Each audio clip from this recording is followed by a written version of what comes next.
The subcommittee will come to order. After recognizing myself and Ranking Member Deutsch for our opening statements, I will then recognize other members seeking recognition for 1 minute. We will then hear from our witnesses, and without objection, witnesses, your prepared statements will be made a part of the record, and members may have 5 days to insert statements and questions for the record, subject to the length limitation in the rules.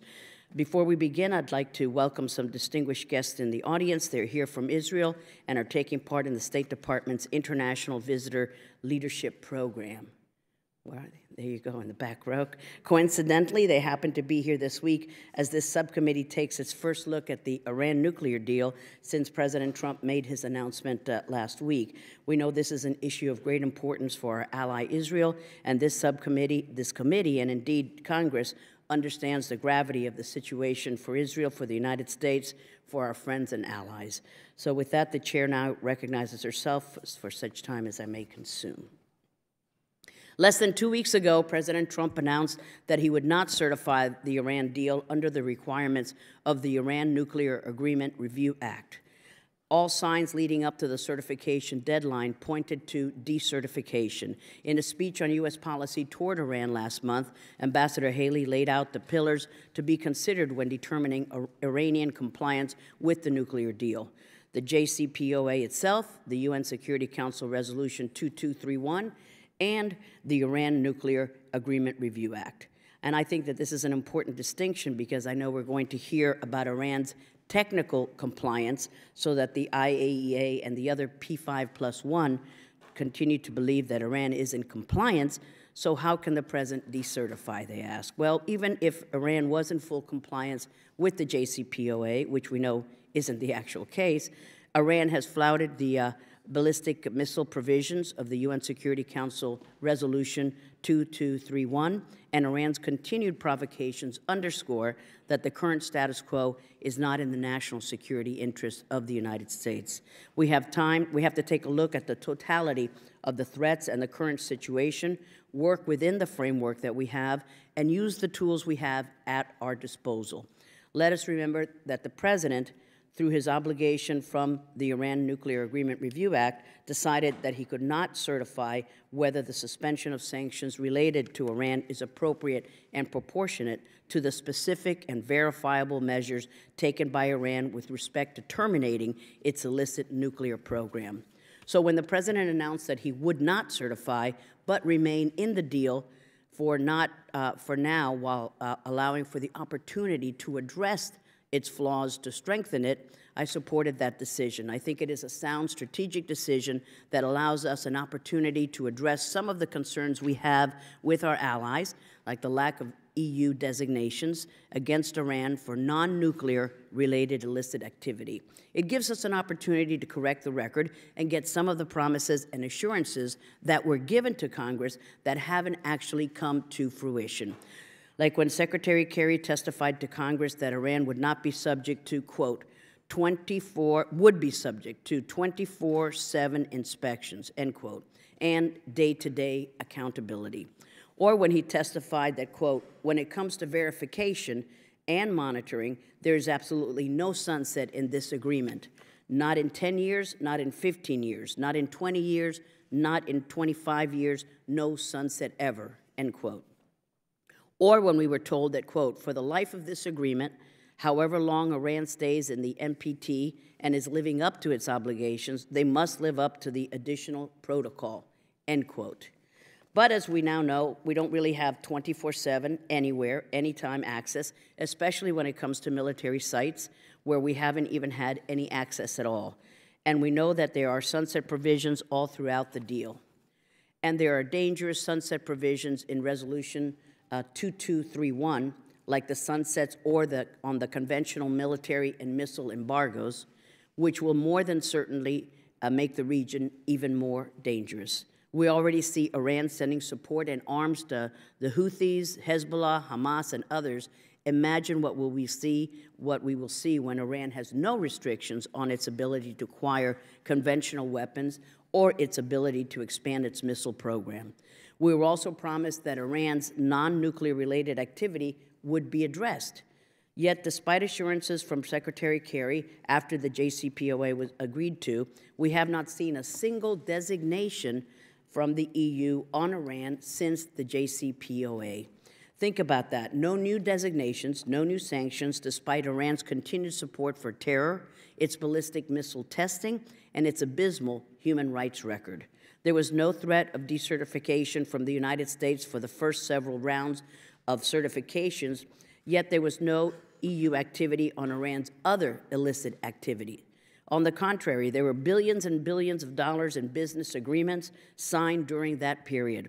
And I think now, while the President has decertified, this is precisely the opportunity to get together with our allies and see how we can get them back on board on holding Iran accountable for its malign activities. This also gives us an opportunity to raise the bar and do what we should have done in the first place, guarantee that Iran can never become a nuclear weapon state.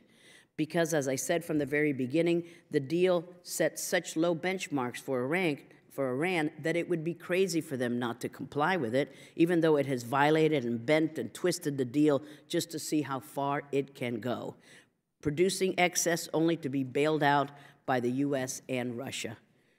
Building and operating more advanced centrifuges than it should be allowed to operate. These are just some examples that we know about. With Iran, it would be safe to assume that there are other potential violations, like potential violations of Section T.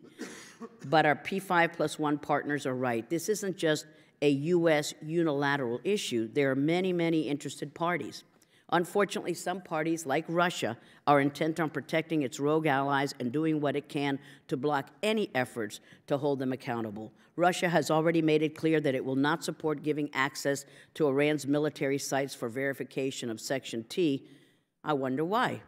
We just saw Russia veto a resolution at the UN Security Council that would have extended the investigation by international inspectors to determine those responsible for the chemical weapons attack in Syria.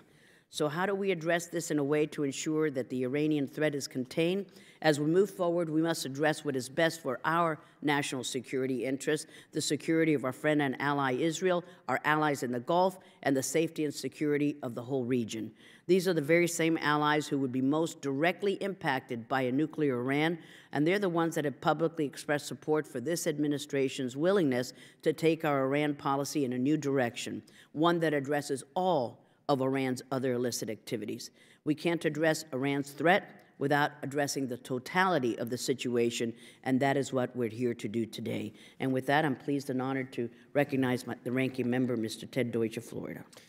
Thank you, Madam Chairman. Thanks for convening today's important hearing, and thanks to our witnesses for joining us.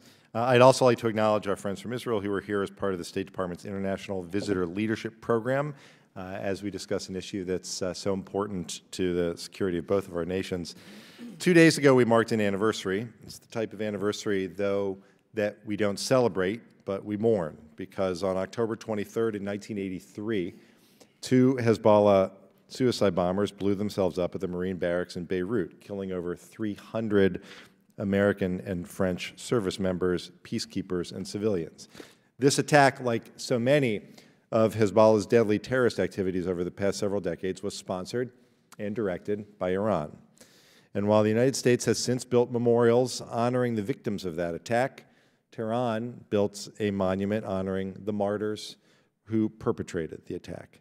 When the President gave his much-anticipated Iran strategy speech 2 weeks ago, he rightly reminded the American people about the nature of the Iranian regime, a regime that took control during the Islamic Revolution in 1979 by attacking our embassy and taking dozens of American citizens and diplomats hostage for 444 days.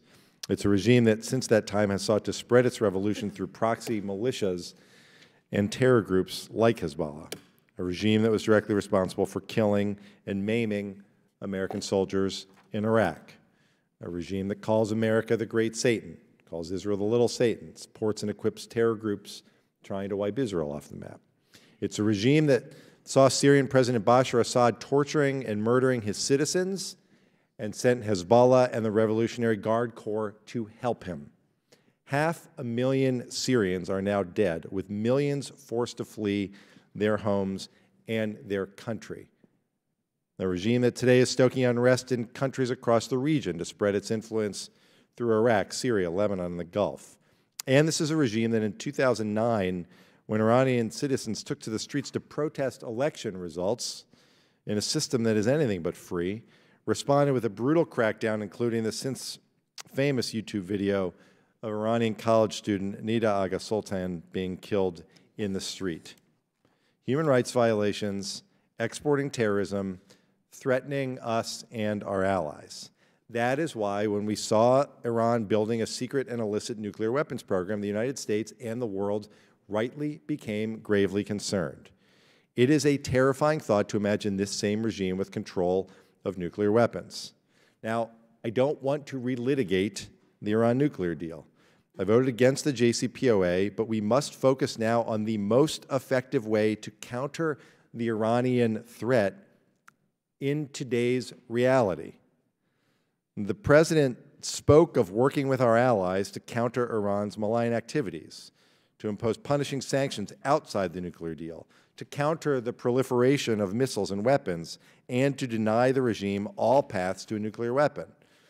And while the President was right to give important context on Iran's continued threats and to lay out an overarching strategy, I've been clear that I believe that the President, in threatening to walk away from the deal, will make it harder for us to achieve the changes that we need in policy to strengthen our efforts to combat Iran's dangerous behavior. Not because my views of the deal have changed, but because if we are to tackle Iran's dangerous activities, we must be in a position to lead the world to do it. This whole debate has become a distraction. We should be shoring up support from our allies to go after Iran's malign activity that was never a part of the JCPOA. The chairman of the Joint Chiefs, in testifying in the Senate last month, said, and I quote, "Iran is adhering to the JCPOA obligations. The JCPOA has delayed Iran's development of nuclear weapons." But he also said that Iran has not changed its malign activity in the region since the JCPOA was signed. It is precisely that activity that we must aggressively target. The truth is, I know that everyone in this room agrees with the overarching goal. We agree that we cannot allow Iran to develop a nuclear weapon. We know that they cannot be trusted, so we have to maintain intrusive inspections to ensure compliance. We all understand the need to push back against their support for terror and ongoing military expansion in the region. And we all painfully know that more must be done to bring home Americans who are being cruelly and unjustly held in Iran, including my constituent, Bob Levinson. And as we look specifically to the JCPOA, I think it's important to understand why the President's top national security advisors have cautioned against walking away from the deal. Unilaterally abandoning the nuclear deal without clear cause would leave the United States isolated and make it impossible to do exactly what the President says that we must: lead the other nations in the world, lead our allies to counter Iran. As Congress debates next steps, I hope that the President will honor his word to work closely with Congress and our allies. The simple truth is that we here in this body cannot simply and unilaterally change an internationally negotiated agreement. That does not mean, however, that we cannot make progress. This administration and this Congress can and should work with our allies to enforce the restrictions on Iran that exist under the JCPOA, to support the IAEA's ability to verify Iranian compliance, and to crack down on all of Iran's malign activities in the region outside of the JCPOA. The fact that so many of the critical restrictions on Iran's nuclear program will begin to expire in the coming years should give us pause for concern. The Iranian regime cannot be trusted with an industrial-sized nuclear enrichment program, which could become possible when the sunsets hit. But we can make firm our commitment to preventing the emergence of an Iranian threshold nuclear state while also honoring our commitments under the JCPOA. And finally, if this President means what he says about working with Congress, I hope that he will send his national security team to meet with me and the other Democrats on this committee who are committed to addressing Iran's dangerous behavior. Countering Iran has long been a bipartisan issue here on the Hill. Let's not allow this current political environment to undermine that. The stakes are simply too high. I yield back. Thank you so much, Mr. Deutsch. And I have the following members who I will recognize for 1 minute. If you would like to be added, please let us know. It's Mr. DeSantis, then Mr. Cicilline, and Mr. Schneider. So Mr. DeSantis is recognized. Well, I thank my friend from Florida for holding this hearing. It's important. I think it's pretty clear after living under this deal that if we continue on this course with Iran, 5 or 10 years down the road, we're going to be in the same place that we are with North Korea right now. Only this is a regime motivated by a militant Islamic ideology and an apocalyptic worldview. So simply status quo, I don't think is going to work. I note that for talks about Iranian violations, which they have done, some people try to say that this has been very successful. The fact is, we don't have access to all of their sites. You can't go into their military sites and inspect their military facilities. So the idea that we know what Iran's been up to, we don't. It's not an effective regime. It front-loaded all the benefits to Iran at the outset, and it is not something that is going to lead to a permanently disarmed Iran. So let's fix it. Let's get it right. And I appreciate the President's decertification, but that's just the first step, and we need to do a lot more. I yield back. Thank you very much, Mr. DeSantis. Mr. Cicilline is recognized. Thank you, Madam Chairman. I want to thank you and Ranking Member Deutsch for this important hearing. I'd like to welcome our Israeli friends who are visiting us here today, and of course, welcome to our distinguished panel, and I look forward to hearing from all of you. One of the most powerful arguments that was made in support of the agreement to prevent Iran from being a nuclear weapon state is that it will strengthen our ability to respond aggressively and effectively to the maligned and increasingly aggressive behavior of this regime. And at the same time, will fortify our partnerships and alliances around the world that are really essential to doing this successfully. And so in that spirit, I am very, very concerned about the President's lack of leadership on this in terms of simply refusing to certify it without any basis for that, creating great uncertainty and undermining, frankly, our ability to effectively work with our partners in the region to respond to the ongoing malignant activities of Iran. And so I will conclude by associating myself with the very thoughtful remarks of my distinguished colleague from Florida, Mr. Deutsch. And with that, I yield back. Thank you, Mr. Cicilline. Mr. Schneider. Thank you, Chairman. Thank you for convening this meeting. And as my colleague from Rhode Island, I will associate myself with the remarks from my colleague from Florida. I thought they were wonderful. I want to welcome our witnesses. Thank you for joining us, and also join in welcoming our guests from Israel, Bruchim Habayim. Preventing Iran from acquiring a nuclear weapon and curbing their malign regional and global influence is of paramount importance for American national security and the security of our allies. We must be clear-eyed in what actions move us closer and those that move us further away from this objective. While I oppose the JCPOA, now that it is in place, we must aggressively and rigorously enforce it. The urgent responsibility of our government at this time, in conjunction with our partners and our regional allies, is to develop that comprehensive strategy that will commit the necessary resources to work to close the gaps and reduce the risks of the JCPOA, including those sunset provisions. I believe that President Trump's decision not to certify under the terms of INARA jeopardizes the restrictions already in place on Iran's nuclear activity at a time when we should be urgently working to shore up the Iran deal's shortcomings and holding Iran to account for its dangerous behavior outside the agreement. That includes Iran's support for Hezbollah and other terrorist proxies, illicit weapons transfers, ballistic missile program, and its human rights abuses. The President's decision risks isolating us from our international allies at the exact moment we need to work together to accomplish these goals. I look forward to hearing from our witnesses today on how best to move forward to put an end to Iran's destabilizing behavior in the region and around the world and ensure Iran is never able to acquire a nuclear weapon. I yield back. Thank you very much, Mr. Schneider. And seeing no further requests for time, I will introduce our witness, but I would like to remind the audience members that disruption of committee proceedings is against the law and will not be tolerated. Although wearing themed shirts while seated in the hearing room is permissible, holding up signs during the proceedings is not. Any disruptions will result in a suspension of the proceedings until the Capitol Police can restore order. And I'm so pleased to welcome our witnesses here this morning. I would like to welcome back a good friend of our committee, Dr. Heinonen, who is the Senior Advisor on Science and Nonproliferation at the Foundation for Defense of Democracies. Prior to this, Mr. Heinonen served as Deputy Director General of the International Atomic Energy Agency and as head of its Department of Safeguards. Dr. Heinonen is also a senior fellow at the Harvard Kennedy School of Government's Belfer Center for Science and International Affairs. We always look forward to your testimony, Dr. Heinonen. Thank you for being here.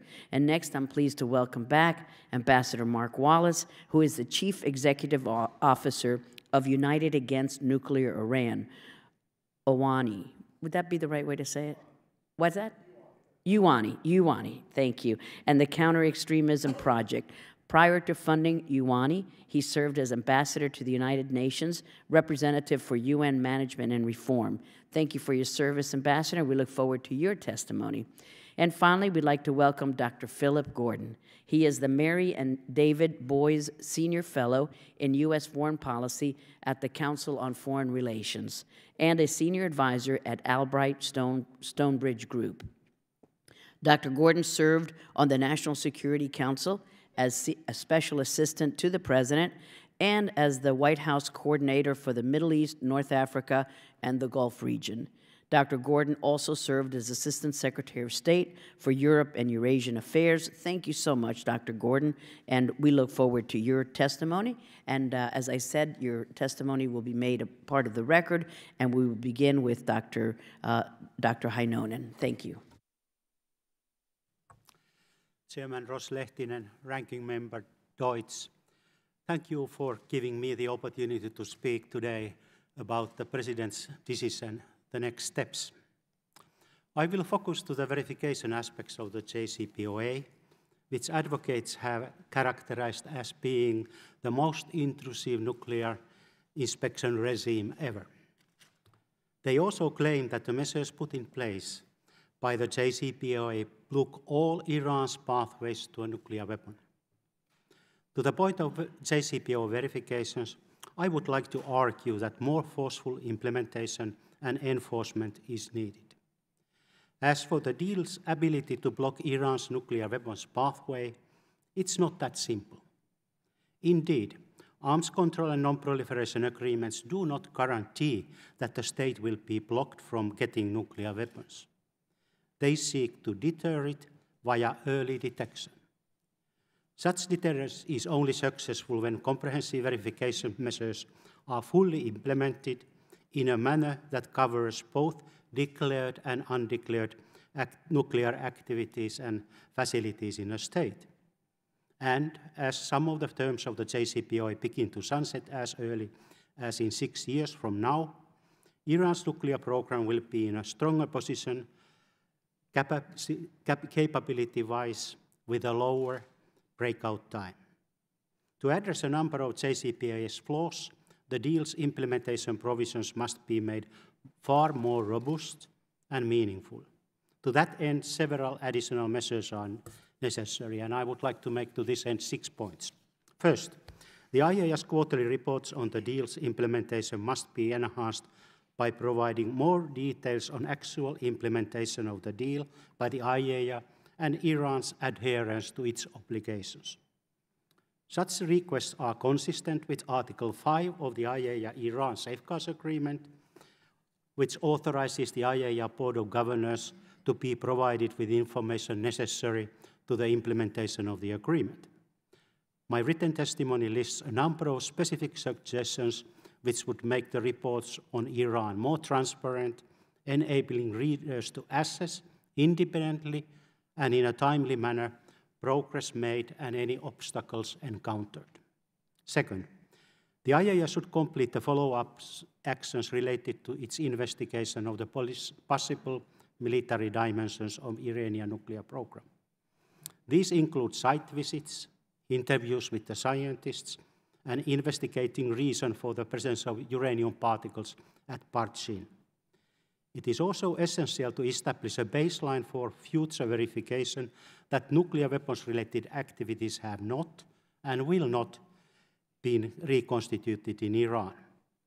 The IAEA has to be more specific in reporting its verification activities related to JPOA's Section T, which prohibits activities which could contribute to the design and development of a nuclear explosive device. Third, the JCPOA and related agreements must apply to all sites related to Iranian nuclear program, with no exceptions to military sites or any other sites. For instance, given the fact that Iran manufactured most of its key components, such as centrifuge rotors and bellows, at military-owned workshops, those sites with necessary expertise and tools should be subject to the monitoring. Fourth, Iran should ratify the additional protocol well before the sunset provisions take effect and before the IAEA issues a broader conclusion about the nature of Iran's nuclear program. In accordance with the IAEA verification principles, a broader conclusion is only drawn when additional protocol is ratified and fully implemented. There is no reason why Iran should be an exception from such a practice. Fifth, Security Council Resolution 2231, limitations on ballistic missiles should be extended to cruise missiles, with the restrictions on missile ranges and payloads should be lowered. Sixth, and the last but not the least, Iran's one-year breakout time should be extended indefinitely into the future while enabling more effective enforcement. By maintaining a breakout time of at least 1 year would ensure that US will have sufficient time to respond to Iran's violations before it crosses the nuclear weapons threshold. Current breakout time is calculated based both on the number and type of centrifuges Iran has installed, as well as known amounts of uranium feed materials available. This is not enough. What needs to be also included in the estimates is the size and types of stocks of uninstalled centrifuges, as well as time to require for their commissioning. We also need to take into account Iran's nuclear capabilities as it continues its R&D on better centrifuges. And as the IAEA is far from determining that there are no undeclared nuclear material and activities in Iran, it makes sense to build in uncertainties and create a buffer into our calculations. In other words, current calculated breakdown time need to be continually evaluated and new caps should be set as appropriate. Thank you. Thank you very much. Good recommendations. Well thought out. Ambassador Wallace, pleased to hear from you. Thank you, Madam Chairman and Ranking Member Deutsch. It's an honor to be on this panel with my two colleagues, and I'd also like to acknowledge my many United Against Nuclear Iran colleagues that are behind me. At the outset, I must express my appreciation to you, Madam Chairman, for your service. The gentleman is recognized for as much time. I was going to ask the ranking member for the same indulgence, and I expected the same courtesy. For your service to our nation. I've appeared several times and worked with this committee for many years. And this is perhaps my last time in front of you as you'll be stepping down after a distinguished career. It's too soon to roll out the roasting and all of that business. Never too soon. All right. But since I'm originally from Miami, Florida, and we both have a passion about University of Miami football, and we've worked a little bit on Iran over the years, I think it's important that I speak about you for just a little bit of my time, just a little bit. You've been a trailblazer as the first Hispanic woman elected to Congress and the first female chairman of the House Foreign Affairs Committee. But going beyond symbolism, the secrets to your success in Washington are simple. Your kindness, your courage, your decency, and in my opinion, most importantly, and Congressman Deutsch was speaking to this, your moral compass. All far rarer attributes than used to be here in Washington. I'm not going to talk about the time that you accidentally hung up on President Obama after your reelection. You've never been afraid to take the lead on difficult issues. You've bucked your own party on countless occasions, notably being the first Republican to support a bill repealing the Defense of Marriage Act. And in foreign policy, you've become a dictator's nightmare, become dictator's worst nightmare. Fidel Castro once dubbed you the big bad wolf, a term you've worn as a badge of honor. But I'm particularly thankful for your leadership on Iran policy. My friend, we will miss you. I have a feeling that even when you do step down, you won't be quiet or silent, but I don't think I'm going to be here, have an opportunity again before you go, but we will miss you, and I know I speak for everyone in the room on that. Now to more serious business. Henry Kissinger famously said that the Islamic Republic of Iran must decide whether it is a nation or a cause. Nonetheless, those who focus on the role Iran has chosen to play in the world will rightly acknowledge that its leadership has definitely proven to be both a nation as well as a cause. While discussion of the JCPOA may be the first priority for Congress, we must put this into context. Regardless of one's view on the deal's utility, one cannot gainsay the fact that the geostrategic posture of Iran has improved dramatically since its ratification. For both the United States as well as Iran, the JCPOA may prove to be a sideshow. Yes, it is terribly flawed and should be fixed if possible. Nonetheless, the overarching issue facing both the administration and Congress is meeting the challenge that Iranian hegemony now poses in the region. The administration has proposed a policy of rollback. It is Congress's duty to go even beyond this and to both hold the administration's feet to the fire and provide the mechanisms for this policy to be implemented. Only through this strategic reassessment and a robust collaboration between our executive and legislative branches can America's honor be restored and its interests truly be served. President Rouhani's own words on Monday show why this is so important. He said the greatness of the nation of Iran in the region is more than at any other time in Iraq, Syria, Lebanon, North Africa, in the Persian Gulf region, where can action be taken without Iran? That's what President Rouhani said. We propose a variety of steps in my more detailed testimony. And one of the things I was going to emphasize here was perhaps suggesting we begin with the FTO designation, the Quds Force, as a solution. We provide a lot of different recommendations, but I'm throwing away the notes for a minute because this is your last time and maybe my last time in front of you. But I want to go to what Mr. Deutsch said and what you, Madam Chairman, said. Our relative advantage, what we have done is we've spent more time talking to business leaders and persons swirling around in the Iran space than anyone else. That's what we know. And I will tell you what was the bipartisan consensus before that you guys led in a bipartisan manner was the notion that there would be ever-increasing pressure on Iran in a systematic way because of the work that you did, and then the Treasury Department and the State Department and the White House would follow ever-increasing that pressure. It worked. I'm not a sanctions apologist. It doesn't work in all countries, but it worked in the context of Iran. Even my friends in the Obama administration lauded the effect of the sanctions regime in bringing Iran to the table.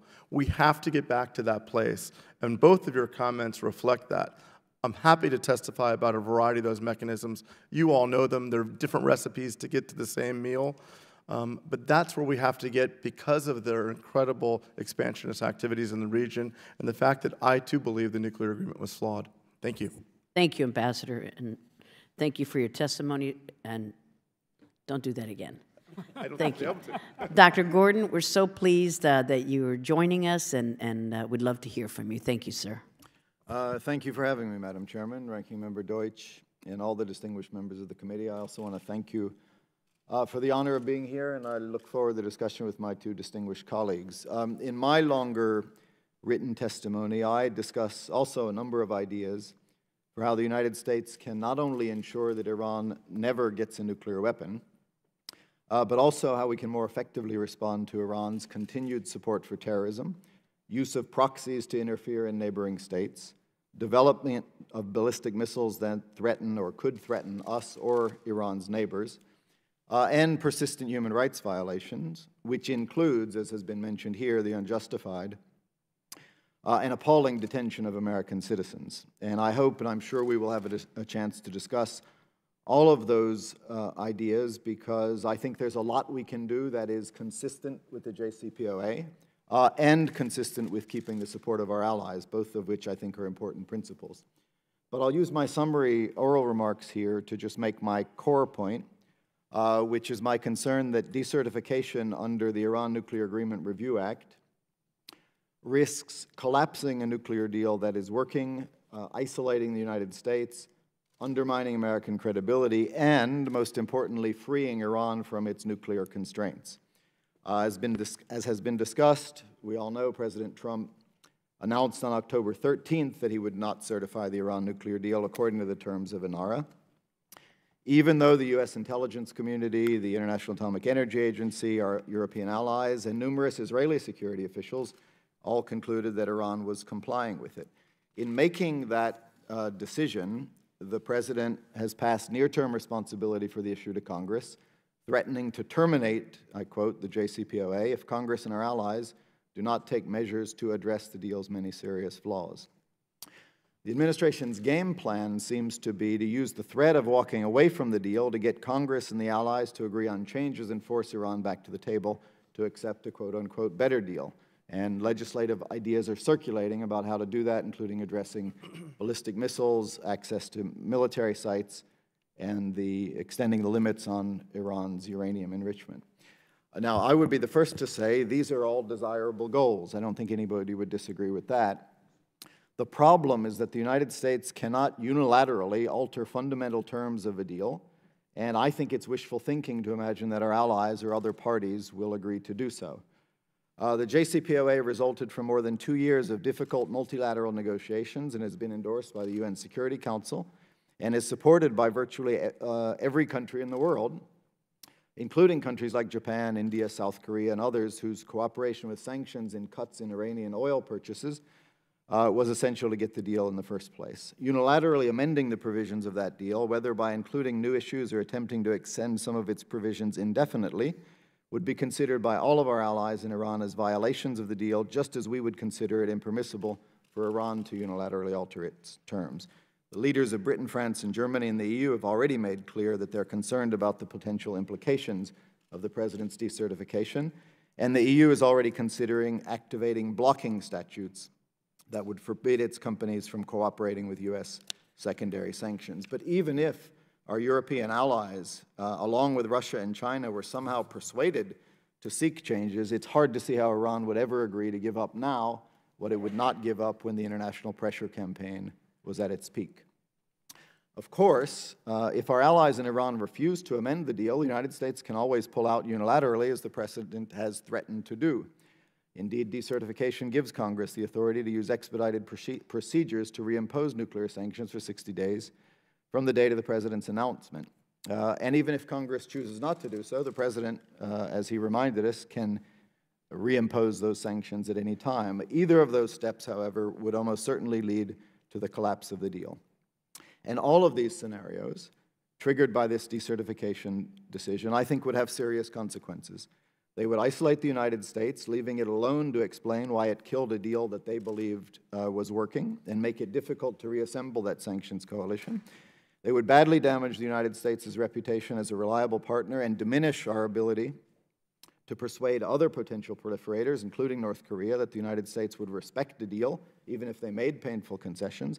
And most importantly, they would free Iran from all of the restrictions of the JCPOA, including extensive inspection provisions. If we walk away from the deal, Iran will likely assume its frozen nuclear activities, potentially leaving us with terrible alternatives of acquiescing to their advances or using military force to temporarily set them back.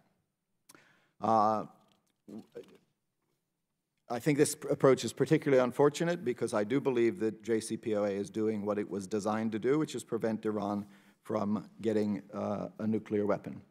Now, I know some members are concerned about the deal's sunset provisions, which, again, I think we will have a chance to talk about. But remember that even after some of the deal's restrictions expire on uranium enrichment in 2025 or 2030, Iran is permanently obliged never to seek, develop, or acquire a nuclear weapon, permanently committed never to engage in activities that could contribute to the development of a nuclear explosive device, and will continue to adhere to the IAEA's additional protocol, its most comprehensive and intrusive its inspections regime.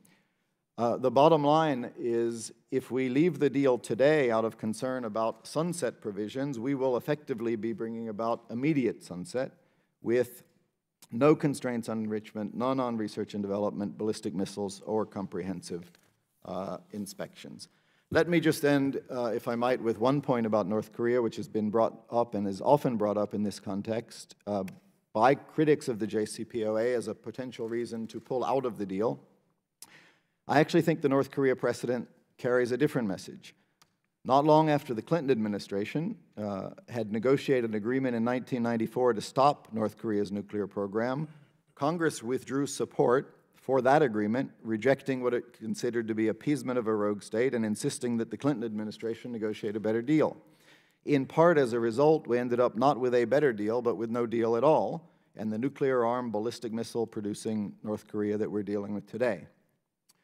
We will never know if it would have been possible to effectively implement an agreement with a North Korean regime that we know tried to cheat and may have been determined to seek nuclear weapons, but we do know the result of not trying to do so. And I think Congress and the administration should keep that precedent in mind as they consider whether to risk killing a deal that is working now and rolling the dice that they can produce an even better one. Madam Chairman, members of the committee, thank you, and I look forward to your questions. Thank you very much, Dr. Gordon. Thank you for joining us. And thanks all of you for your testimony. Clearly, we have a lot to address here. Dr. Heinonen, I'd like to start with you. I wanted to touch on an issue you raised in your testimony and an issue we heard 2 weeks ago also from David Albright when he testified before our full committee, and that is regarding Iran's likely violations of some of the conditions of Section T.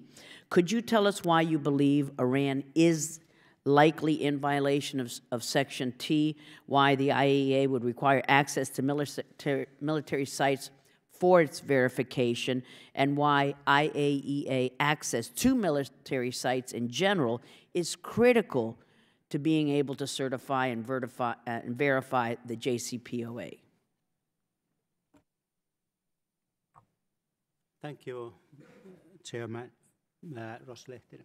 When I look the Section T, and I look the conclusions of the IAEA report, I cannot read the report in such a way that IAEA states that Iran is in full compliance with its obligations under Section T. Why I say so? Because what the IAEA just says that it's a monitoring and verifying Section T. It doesn't tell, like we used to say in 2003 when we had the EU3 agreement, where the sentence continued and said that, and there is no indication that Iran is in non-compliance with this undertaking.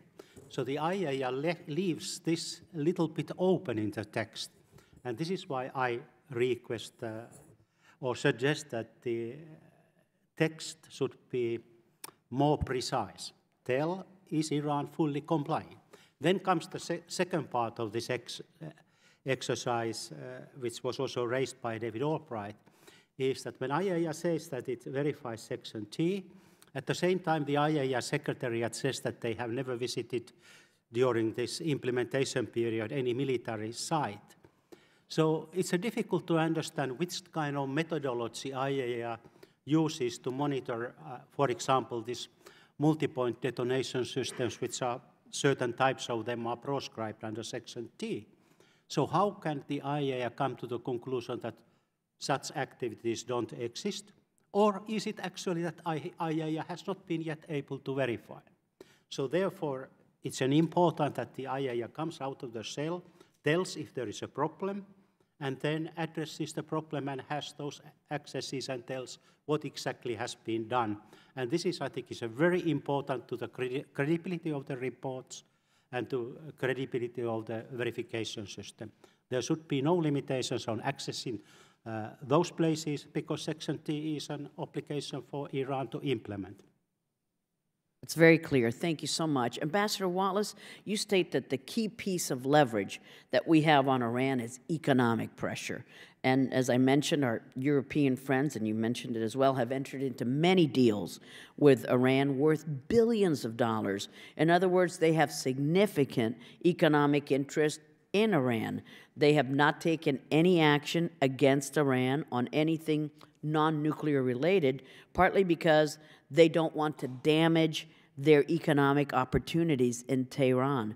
And as you noted, we don't have the leverage now that we had previously over Iran, but we have leverage with the EU to seek a better deal. So I ask you, how do we leverage this opportunity now to get the EU to both work with us to get a better deal and to take serious action against Iran's non-nuclear related activity? Thank you, Madam Chairman. Look, this committee and the group of people that worked in the Iran space became expert at applying economic pressure to bring Iran to the table and to influence their economy. The charts that we've provided here show economic data associated with the time of sanctions, both before, during, and after the JCPOA, and you can see the effect that you all had and the administration had related to Iran. We have to get back to that place. And I would assert that as Iran has used the JCPOA to promote its activities, they've used the cover of the JCPOA as if everything else is hands-off. We can use our concerns about the JCPOA and our concerns about Iran's behavior to drive the leverage to impose additional economic pressure on Iran.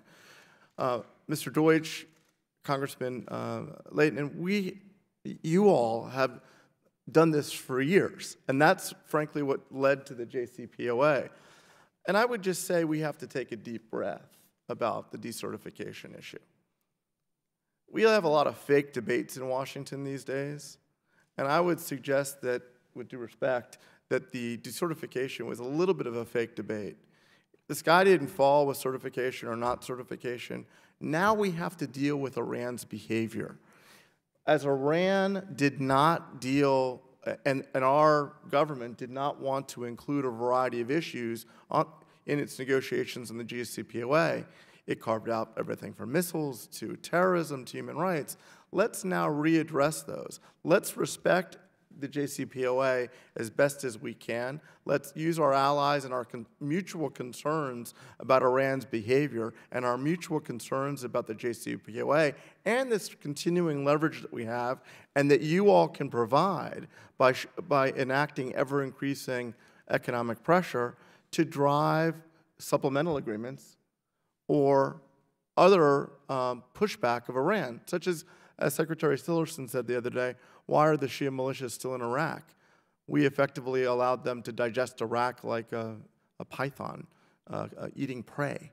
We have to push Iran back, and we have to use our economic pressure to do that. And it's worked in the past. It can work again, but it requires a bipartisan consensus, and this committee has always been able to do that. Thank you very much for that thoughtful response. And Mr. Deutsch has opted to be the closer, so we will turn to Mr. Schneider. Thank you, and again, thank you for holding this very important hearing. To the witnesses, thank you for your insight and sharing your perspectives. Ambassador Wallace, I want to start with you. In your submitted testimony, one of the things you talk about is, and I'll quote you, is the absence of a serious holistic strategy to counter Tehran's non-nuclear destabilizing behavior in the Middle East and beyond. And you lay out a number of steps here, but more broadly, and I'll open this to everyone, what are the dynamics of the absence of that strategy right now? Why is it so important that the United States articulate a clear and comprehensive strategy? Look, I read everyone's statements as part of my preparation for this, and Congressman Deutsch, I read yours. I agreed with almost everything that you said. And one of the things that you said in answer to Congressman Schneider's was that we've always sort of had a holistic strategy, as part of our approach. What was, I think, good about the President's statement is he outlined that all of Iran's other behavior, and we have to begin to push back on that behavior, and we can do that through economic pressure. It's not clear to me that that has ever been laid out, and I fault the administration under which I served for not laying that out more deliberately. I give some fault to President Obama and his team for not laying that more deliberately. I don't think it was as effectively laid out. This committee, in my opinion, gets it because you've been enacting most of the legislation about it. But when you look at that holistic strategy from their adventurism around the region, from their support of terrorism, their testing of ballistic missiles, certainly the less good provisions of the JCPOA, we can use the tools of legislation, the tools of Treasury sanctions, the tools of State Department sanctions, including the foreign terrorist organizations. It's all about risk. I've talked to these companies. We talk to them, thousands of them. They don't want, they're adverse to risk. We have to explain to them that the risk of doing business in Iran because of its intransigent behavior in the region is too great to go there. If Western businesses flood into Iran to support an IRGC-dominated economy, God forbid we are ever in a circumstance like North Korea, whether it's whatever reason, we will have a much harder time, God forbid, threatening a military intervention, which no one wants, if a bunch of Western businesses and interests are there. So that's why it's important to act now and deal with all the issues that were not dealt with during the JCPOA. And to expand, and maybe I'll turn to you, Dr. Heinonen, because you touched on this. The urgency to act now, it's not by ripping apart the JCPOA, if I understand what you're saying, Ambassador. It's doing everything around the JCPOA and picking up the pieces that weren't addressed by the narrow nuclear focus on the JCPOA. Is that a correct interpretation? Sorry, Ali. Yes, sir, to a great extent. There are authorities which the IAEA Board of Governors has, like the asking more detailed reporting. It has nothing to do with the JCPOA. It's in the normal practices which the IAEA Board of Governors has exercised for years. And that is just a simple resolution by the board. And due to the IAEA Board practices, there is also no veto right. So I think that this is an elegant way to get better enforcement and better reporting. Then missile issues might be different because they fall to the domain of the UN Security Council. But there are ways and means to change the course without renegotiating every aspect of the JCPOA. And also the Joint Committee has certain leverage and certain flexibility to interpretations, particularly when it comes to, for example, to breakout times and constraints there. And how are we best positioned to make sure that the breakout time, as the sunsets of the various sunsets of the JCPOA fall into place, that the breakout time stays at that 1 year mark, that it doesn't move closer? This means actually, as I said in my opening statement, continuous follow-up of the developments in Iran when we see that they are developing better and faster centrifuges. Then we need to adjust the conditions that they don't expand the number of installed centrifuges more than that what is required for 1 year breakout time, which in terms, technical terms, is about 5,000 SWUs installed. Yeah, and I'm running out of time, but to emphasize, that's 5,000 of Generation 1 centrifuges. As they work on their R&D and move into the next generations, that number has to fall. Otherwise, they're going to have 5,000 faster, more efficient, which will shrink the time. Yes, but thank you. Yes, that's true. Once you have this next generation IR2M, it's only a quarter of that number of centrifuges will be permitted. But then comes to the picture another aspect which the people perhaps not thought thoroughly through, is that you can manufacture these more efficient centrifuges, stock them, have pieces there, and install them quickly. And this one was not as a part of this equation. And as I said in my opening remarks, also the other part is that I don't think the people put too much thinking how we are going to catch if Iran decides to cheat the system by having a clandestine production of those centrifuges. I think the provisions to that end are weak, and therefore you need to have some buffer in your breakout time to overcome that problem. Thank you. I'm out of time, but just to reiterate what the ranking member said, that highlighting Iran's malign activities, past and present, and currently ongoing even in the context of the JCPOA, I think the time to act and move forward to close those gaps, reduce those risks are right now. With that, I yield back. Thank you, Mr. Schneider. Mr. Ron DeSantis of Florida. Thank you. Ambassador Wallace, looking at some of the reaction to the President's decertification, you saw some of our partners in Europe resounding endorsements of the JCPOA. But then, you look at places in the Gulf, Israel, UAE. I mean, they were happy that the president's taking a different course. It just seems to me that, our European allies, don't face the same threat from Iran as our Middle Eastern allies, and they have a lot of opportunities for business with Iran. And so I guess as we go forward, I think it's good to have as many people on the same page as possible, but how do we get them to be more in line with, I think, the American perspective, the Israeli perspective, the Middle East perspective of people that are actually threatened by Iran? Thank you, Congressman. Look, it's a very good point. I would say that we tend to gloss over some of the statements of our P5+1 colleagues that have been favorable. For example, Emmanuel Macron, the new leader in France, has said some very strong and encouraging things regarding Iran's behavior and seems prepared to take action to work with us to push back on other areas of Iran's bad behavior.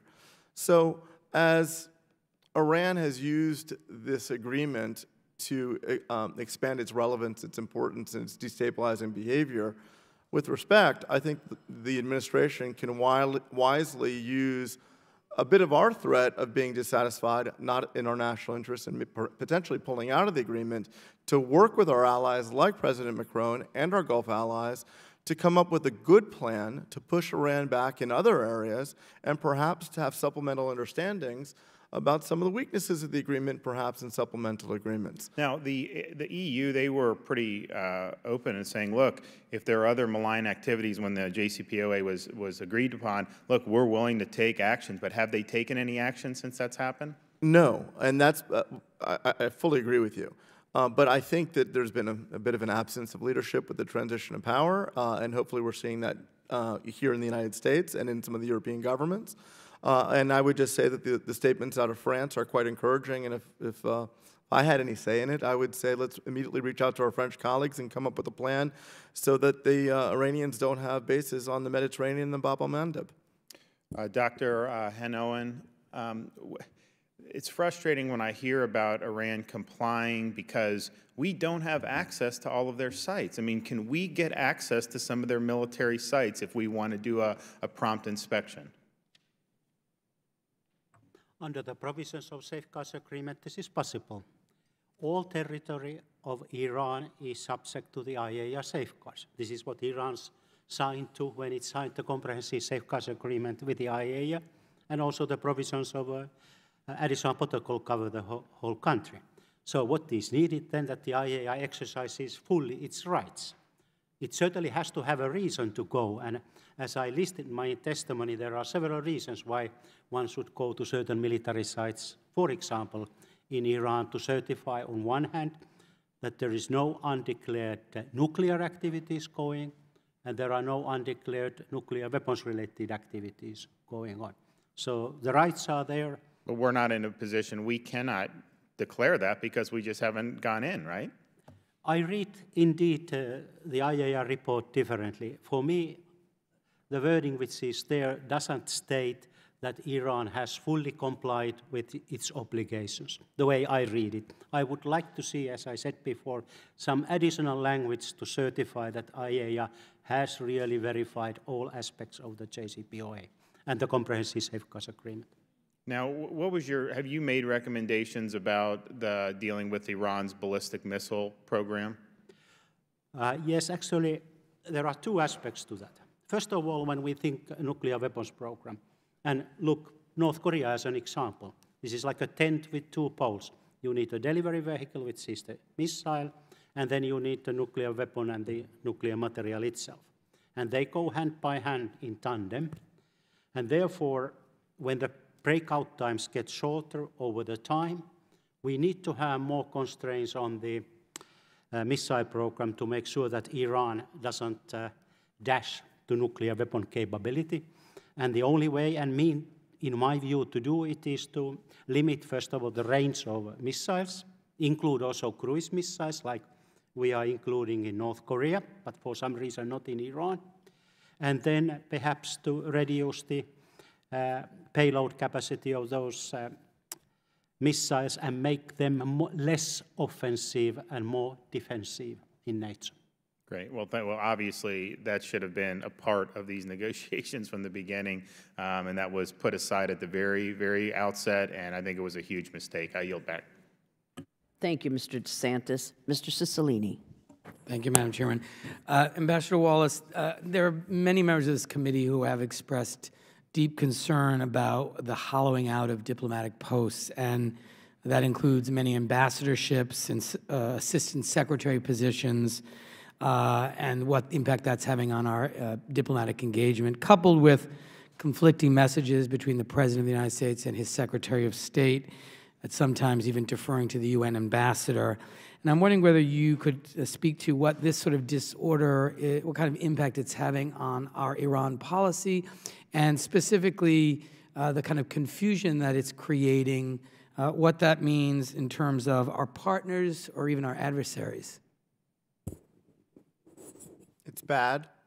I agree with you. We should fund and staff those departments. In the interim, our strategic confusion we should try to take advantage of. What do you mean by that?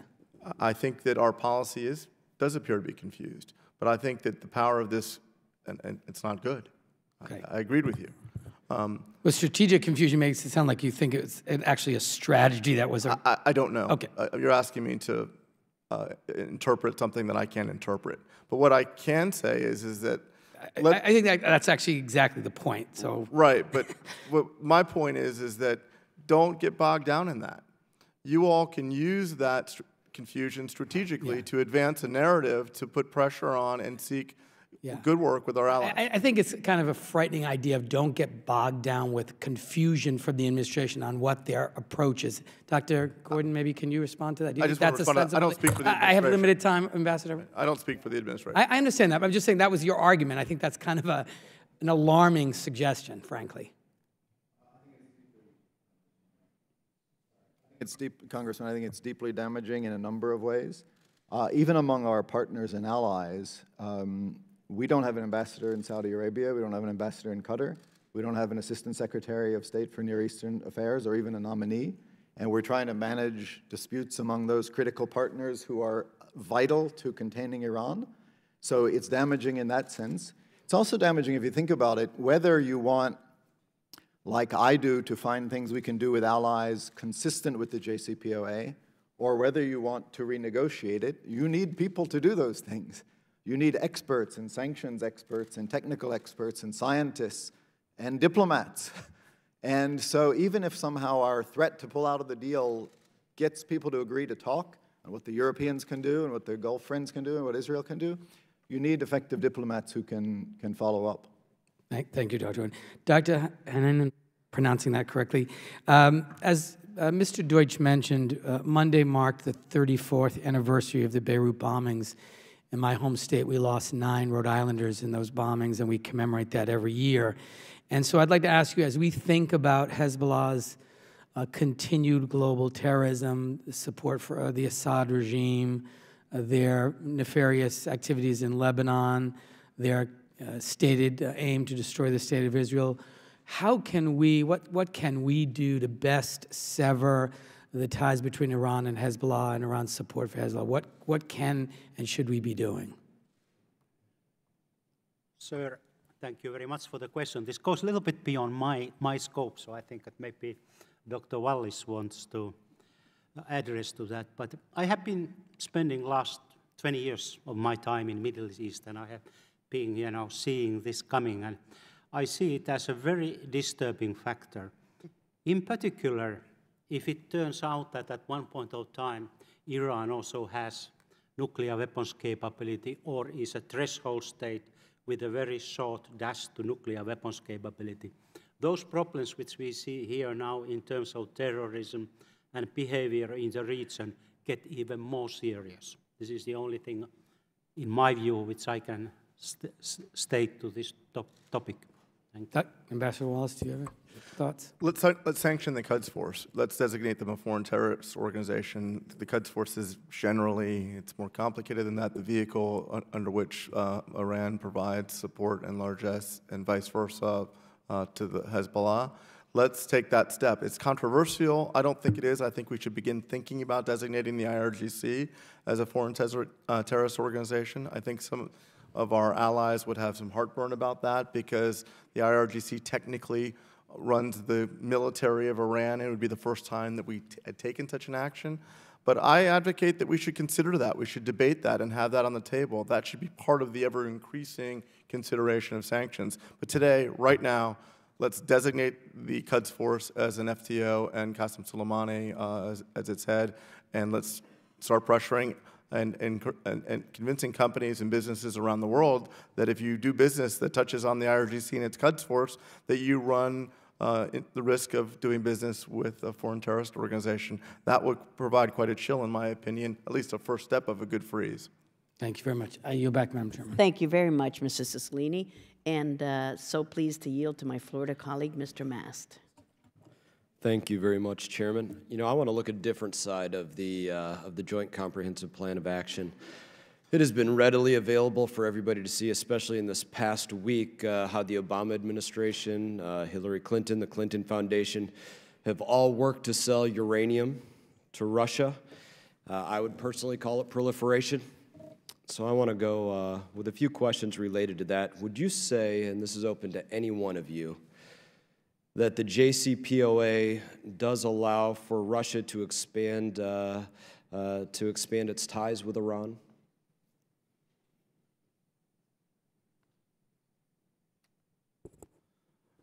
I think one of the problems with the JCPOA, and we have to remember, the JCPOA, 58 senators were generally, even though we didn't have a vote on it, were not supportive of the JCPOA. I think it was 269 or 270 members in a bipartisan manner. And the JCPOA, one of the criticisms at the time, and it did have strengths, was that it really was a narrowly constructed nuclear non-proliferation agreement plus a little bit more. It didn't touch on issues like that, Congressman, and I think that was one of the problems that we had, and that was one of the issues that we had, that Iran is the first trip that representatives of Iran made after signing the JCPOA, in my opinion, was to Moscow, because they were looking for allies in the region, whether it be Syria or otherwise. So I think that's one of the weaknesses that you identify, and you're absolutely right. That's a problem. It was stated by the Russian Foreign Ministry that the deal was based upon what was articulated specifically by Vladimir Putin. That was a quote from the Russian Foreign Ministry after the deal was brought about. I would like to ask you, as part of the JCPOA, did it lift sanctions on Russian sellers of illicit munitions, illicit arms? Was that part of the JCPOA?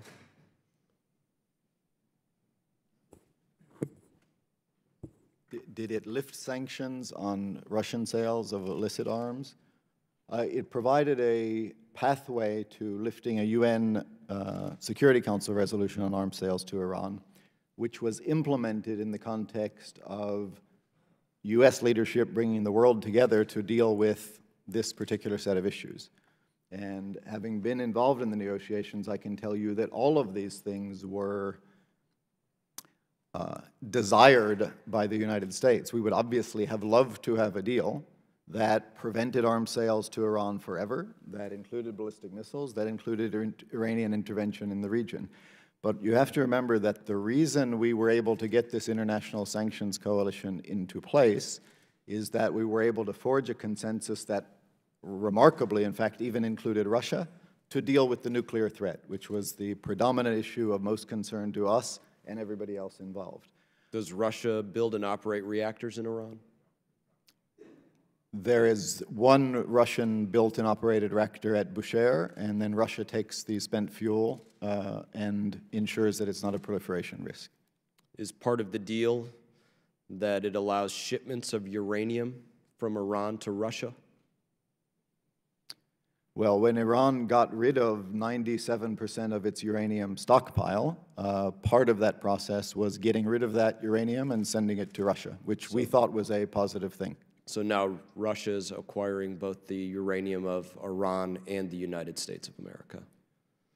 Russia is a nuclear weapons state, which has lots and lots of uranium and enriched uranium. And again, we thought it was a better thing to have Iran's stockpile of enriched uranium in Russia which has more than enough uranium, than in Iran. So that was an important positive part of the agreement. From one known adversary to another.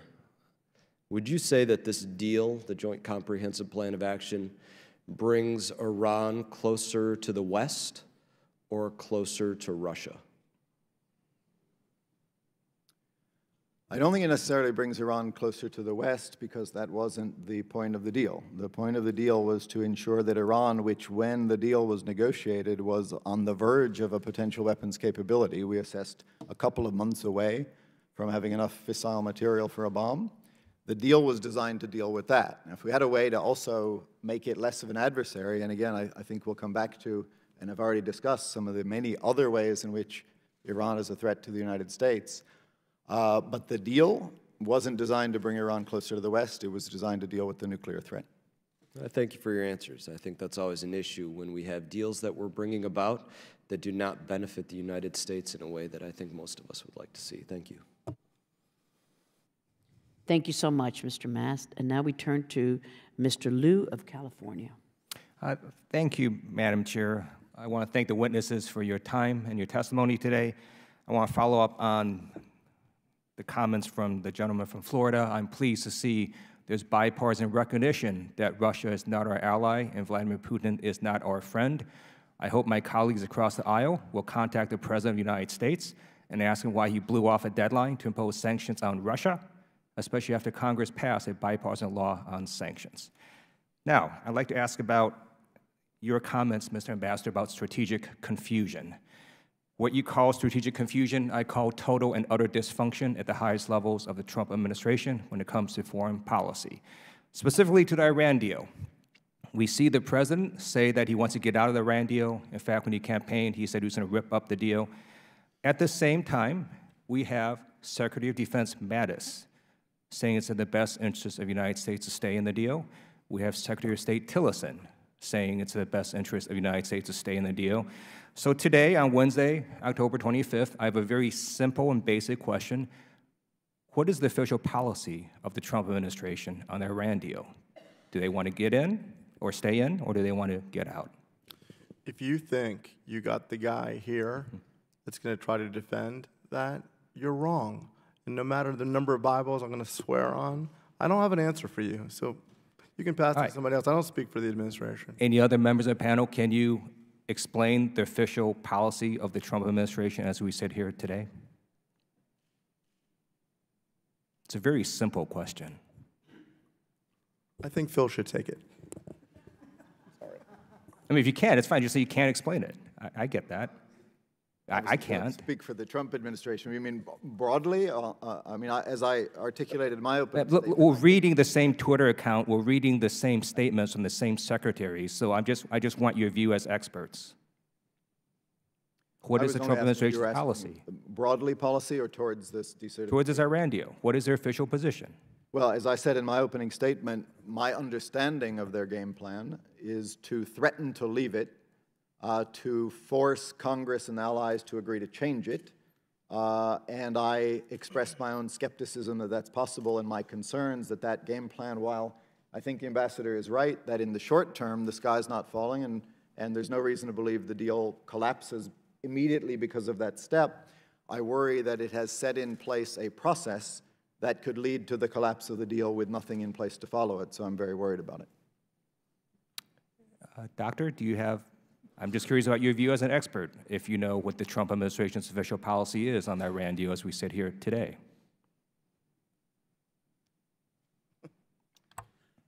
The way I read these pieces, I was a long time in the information analysis in the IAEA. My conclusion is that the United States of America government is reviewing the situation and is looking forward what to do, and to that extent has also asked the opinion of the Congress. Thank you. So let me tell you why strategic confusion, or as I call total and utter dysfunction, is harmful to the United States. It makes it very confusing to the American public, to members of Congress, to you on the panel, to world leaders, to understand what our strategy is, what our policy is. And moreover, it totally undercuts the credibility of Secretary of State Rex Tillerson. So when Secretary of State Tillerson now talks to members of Congress, if he were to talk to you, if he would talk to world leaders, we don't actually know who he is speaking for. Is he speaking for himself? Is he speaking for the president? What policy is he advocating that has any support behind it? And that causes massive problems and makes it very hard to engage in diplomacy. And the dysfunction also has resulted in numerous positions not being filled. I know that the vacancy for the Assistant Secretary for International Security and Non-Proliferation has not been filled. Do you know, as of today, has the President nominated anyone yet for that post? So yes or no, or you don't know, anyone on the panel? I don't think he has. I think that is a problem, and I hope you would agree that that probably is a pretty important position if we're dealing with nuclear non-proliferation issues. So it is my hope that this administration gets its act together, and for anyone who believes strategic incompetence and confusion is good, I just have one rhetorical thought experiment.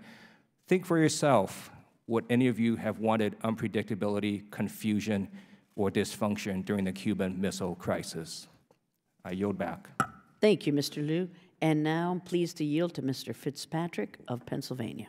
Thank you, Madam Chair, and thank you to the panel for participating. I've made my views on the JCPOA very clear in this committee.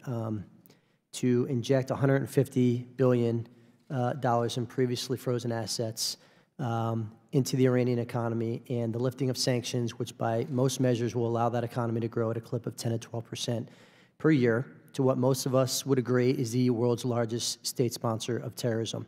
No anytime, anywhere inspections, an agreement that has not been signed by a single government official in Tehran, not a single member of the Iranian parliament, violating the spirit of the agreement at best on a regular basis through its ongoing support of regional proxies and their ongoing ballistic missile tests. So given all of those factors, my question is, does our faith in this agreement depend upon our belief in the credibility in the Iranian regime that they are going to keep their word?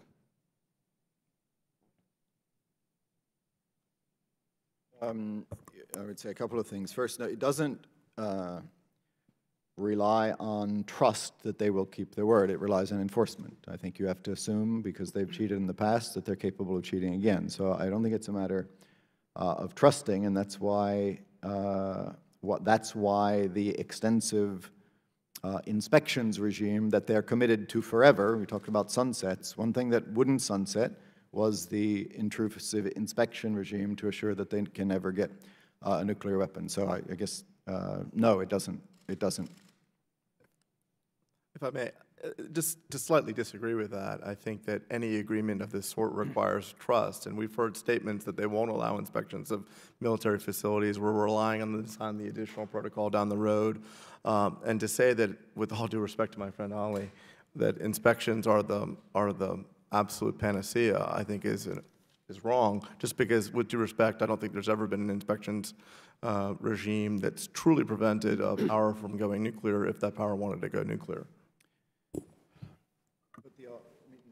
When we talk about imperfections, of the inspection regime, we have to compare it to the inspection regime that we would have in the absence of the JCPOA and the absence of the additional protocol. In fact, no country operating under the additional protocol has ever gotten nuclear weapons. And keep in mind that if we were to say, this inspection regime is imperfect and therefore we don't like the JCPOA, we would go from this inspection regime with additional monitors, 24/7 cameras on declared nuclear sites, and the ability to access even military bases if there is a basis for it. We would go from that regime to no regime whatever, kind of like the one we've had in North Korea for 20 years. And that's the case for the JCPOA. Mr. Gordon, with all respect, how are we not relying on the credibility of the regime to enforce an agreement that does not allow for anytime, anywhere inspections? How is there not an element of us being forced to put our faith in that regime for this agreement to work? Well, because we're monitoring. I mean, I think the anytime, anywhere is sometimes the wrong standard to think about. I mean, the idea, once again, would we like to have American intelligence personnel on Iranian military bases 24/7? I think, of course, we would. But that's never existed, other than the context of a defeated power and an occupation. That has never happened and will not happen, and I don't think any of us believe that could be the standard in Iran. what was important and remains important is that if we have a basis for suspecting that they are not living up to their obligations, not only not to acquire a nuclear weapon, but not even to seek or develop or do R&D on weaponization activities, if we have any basis for that, then we need access to those bases and have it. And as Ollie said, the inspection regime provides for that. I actually think we have a better chance of getting that necessary, and if not, we have a crisis, and then all of the means are available just as if we didn't have the agreement.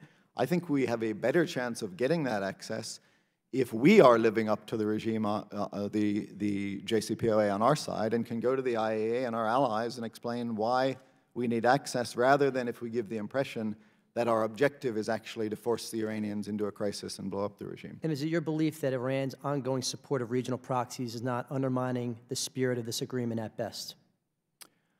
Like I said, the agreement was to stop them from getting a nuclear weapon. I want to be absolutely clear that their support for proxies and terrorism in the region is something that should be an absolute priority of the United States to deal with. And there are ways of doing so consistent with the JCPOA. I would submit respectfully that not having the constraints on the nuclear program, unless we could also get every other American objective vis-a-vis Iran, could lead to us having neither. And that's why I think we need to deal with the proxies and support for terrorism, but it's a good thing to be constraining their nuclear program in the meantime.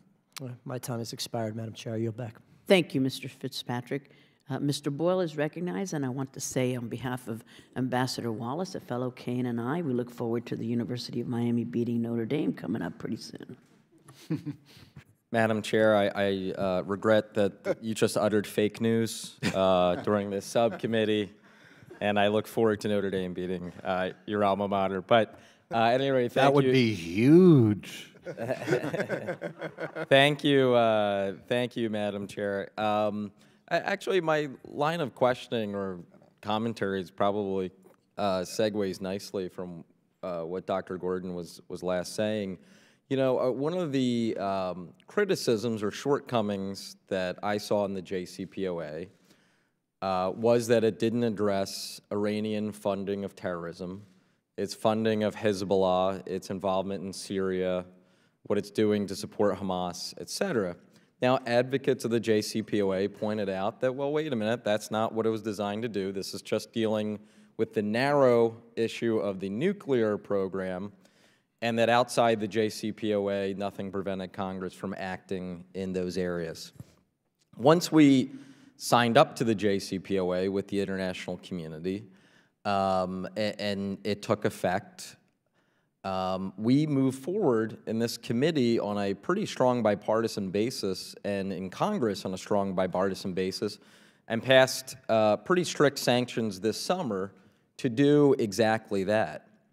So to now revisit the JCPOA a couple of years after the date in which it went into effect, after we've already released approximately $115 billion, I'm not sure what advantage we get out of that at this point in time.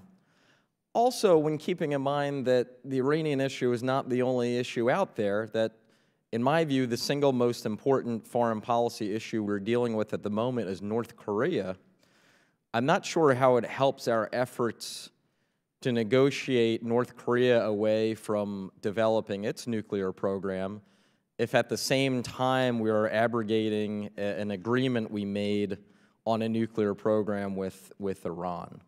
So given all of that, and as we're wrestling with this here in the United States and in the Capitol, those of us who were not enthusiastic of the deal or those of us who were mixed, I'm curious what the view is in Europe. President Macron in France made a statement that he saw shortcomings in the JCPOA, especially with the sunsets, and wanted to work on that. But there's obviously been no enthusiasm for the approach that President Trump has signaled with unilaterally pulling out of the deal. So I'm wondering if any of you could comment on what the view is in Berlin, Paris, et cetera. I would be happy to start and let them speak for themselves. Only hours after the president's statement, the leaders of Britain, France, and Germany, May, Macron, and Merkel, put out a very strong and clear statement that they took note of the president's decision. They were concerned, which is not a word that they use often about U.S. foreign policy steps, they were concerned about the potential implications of decertification, and they remained fully committed to the deal which they thought was working. So that doesn't mean it's wrong to say that Europeans have concerns about certain aspects of it, are willing to work with us on issues beyond the JCPOA, including terrorism, ballistic missiles, and they are, and we should follow up on that. But they've been absolutely clear that having participated in these difficult 2-year negotiations with all of the different parties, they know that you can't just revisit that in the way you said, Congressman, and just ask for those issues to be unilaterally revised. So that's why I said earlier in my remarks, I think it is wishful thinking to imagine that we can amend, fix, or change this deal. Can we look at other ways to deal with issues that were not in the deal? Absolutely, and we should. But I think Europeans have been absolutely clear, and that's why I think it's a dangerous path we've headed down, because if the president's standard really is get Congress and the allies to change the deal, or he will, quote unquote, terminate it, then I think we're in trouble. I'll just say in the brief time I have left, I was very concerned myself, or disturbed by a quote the German foreign minister gave to a German newspaper. But essentially, President Trump's behavior over the Iran deal, quote, will drive us Europeans into a common position with Russia and China against the USA, close quote. I'm wondering if we're seeing any sign of that happening. I don't think so. I think there's obviously some real concerns in a bipartisan manner and on the international stage about confusion in American policy. I don't speak for the administration. I said I don't want to. I'm not going to. And I think that that's a problem. We've seen definitely some signs out of Europe. Look, the Europeans are smart. They're sophisticated. They're concerned about Iran. There's some big business interests in Germany that they have longstanding business interests. The French, I don't want to speak for them. I have interactions with a lot of these governments. But I think the French are very clear-eyed in the concerns about some of the shortcomings of the deal, about perhaps using the leverage that we could have or gain to have supplemental or additional concerns. But more importantly to the French, I think, and I think something that we need to think about is how do we use the levers of power that we have or can build through actions in this Congress, for example, to put pressure on Iran, to roll back Iran in other areas of its activities. I think that there is a coalition waiting to be built in that area, in my opinion. Can I just add briefly? We're alone on this right now. I don't speak either for the Europeans or the Trump administration, but the Europeans have spoken for themselves. And that is the risk of this strategy. If they don't join us in following the president's demands, the United States, which was only successful on this issue because we got our international partners on board. I mean, the United States has had bilateral sanctions on Iran for decades. Since 79. Sorry? Since 79. We don't trade with Iran, we don't invest in Iran, we don't have an ambassador in Iran. And we saw the result of those sanctions, all too limited, especially where the nuclear program grew and grew even when we had sanctions on. They became effective when we started to get international support, and Congress had a lot to do with that, and we brought Europeans together, and then miraculously even got Russians and Chinese, and as I mentioned in my testimony, India, South Korea, Japan, everyone to agree on a focused issue, which is stopping the Iranian nuclear program. And that's a fantastic position for the United States to be in when we need that leverage. And the risk with this approach, I fear, is that we throw it away and we become the issue. The issue is not Iranian compliance, the issue is American compliance. If I may, the notion that our sanctions were effective from '79 for decades is wrong. Our sanctions were not enforced, somewhat feckless. If you look at the chart, if one of my colleagues could put up the chart, when this Congress, this committee became engaged and others became engaged, an active Treasury Department, and truly put on really effective sanctions and tested the theory that sanctions could be effective in certain types of governments that were vulnerable, it had a profound effect on the Iranian economy. And I think all of us can agree that at least that it in part drove Iran to the table because they were feeling financial pressure. We can debate about how much financial pressure they were feeling. I think a lot. I think some of my colleagues in the previous administration would differ slightly. I think they'd all agree that they were feeling some pressure. But those sanctions were effective. I think we have to get back to the place in this Congress where all of you, or most of you, joined together to put together a sanctions plan that ever increased pressure and drove economic indicators during the time periods that are shown in these charts. Thank you, Madam Chair. Thank you, Mr. Boyle. Go Canes. And now, so pleased to recognize Mr. Kinzinger, and thank you for your service, as I always say. Thank you, Madam Chair, and thank you all for being here and taking some time with us today. I'll get back to this issue. I do want to say on the front end, just because it's apropos to what was just being discussed, sometimes leadership starts with standing alone, standing by yourself.